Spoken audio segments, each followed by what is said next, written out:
అందరికీ నమస్కారం. ఆల్రెడీ మా జనసేన కార్యకర్తలకి వీర మహిళలకి ఎస్పెషల్లీ పిఠాపురం కాన్స్టిట్యున్సీలో ఉన్నటువంటి ప్రతి జనసేన కార్యకర్తకి వీర మహిళలకి అభిమానులకి అందరికీ ఒక విషయం ఆల్రెడీ చెప్పాను.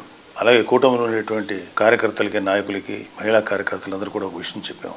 రేపు జరిగే కౌంటింగ్ ప్రక్రియలో ఎట్టి పరిస్థితుల్లోనూ సంయమనం కోల్పోకండి, కొంచెం ప్రశాంతంగా ఉండండి. విజయం కూటమిని వివరించబోతుంది. సో ఓడిపోబోతున్నటువంటి వైసీపీ వాళ్ళు చేసేటువంటి కవింపు చర్యలకి మీరు ఎట్టి పరిస్థితుల్లో ప్రతిస్పందించద్దు అని చెప్పాను మీకు. కానీ రీసెంట్గా వైసీపీ నాయకుడు సజ్జల రామకృష్ణారెడ్డి వైసీపీ కార్యకర్తలను రెచ్చగొట్టే విధంగా వ్యాఖ్యలు చేయటం మేము ఖండిస్తున్నాం. పార్టీ ఏదైనా కార్యకర్తల క్షేమం కోరాలి కానీ వారిని విద్వేషాలకి విధ్వంసాలకు పాల్పడే విధంగా రెచ్చగొట్టకూడదు.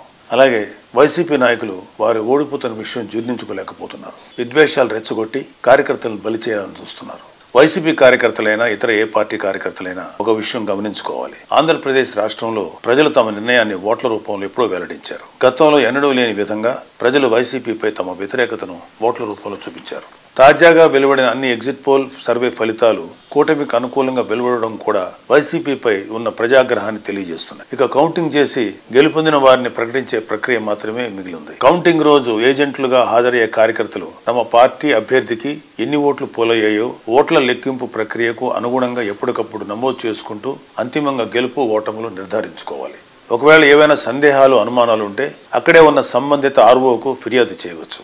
ఘర్షణలకు దిగడం వల్ల కార్యకర్తలు వారి కుటుంబాలు ఇబ్బందులు పడతాయి తప్ప మిమ్మల్ని రెచ్చగొట్టేవారెవరూ మీకోసం రారు అనే వాస్తవాన్ని గుర్తించాలి. జూన్ 4న జరగనున్న కౌంటింగ్ ప్రక్రియకు ప్రజాస్వామ్య పద్ధతిలో ఎన్నికల కమిషన్ అధికారులు జారీ చేసిన నిబంధనలకు అనుగుణంగా నడుచుకోవాలని అన్ని పార్టీల కార్యకర్తలను మరొకసారి కోరుతున్నాను. వైసీపీ కార్యకర్తలు చెప్పేది ఏంటంటే దయచేసి మీరు మీ నాయకులు మిమ్మల్ని రెచ్చగొడితే దయచేసి రెచ్చిపోకండి. మీరు వైసీపీ కార్యకర్తలు, జనసేన కార్యకర్తలు, టీడీపీ కార్యకర్తలు, బీజేపీ కార్యకర్తలు ఎవరైనా ఓకే. మీరు ముందు ఒక రాజకీయ పార్టీ కార్యకర్తల కన్నా మీరు ఒక మనిషి, మీకు ఒక కుటుంబం, మీకు ఒక బాధ్యతలు ఉన్నాయి. ఫస్ట్ ఇలాంటి వాటిలో మీరు సమయంతో బిహేవ్ చేస్తే బాగుంటుంది తప్ప మీరు ఏ తప్పు చేసినా సరే పోలీస్ కేసులు కానీ ఇతరత్ర సమస్యలు మేము చుట్టుపట్టే అవకాశం ఉంది. దయచేసి వాటికి మీరెవరూ కూడా లొంగద్దు.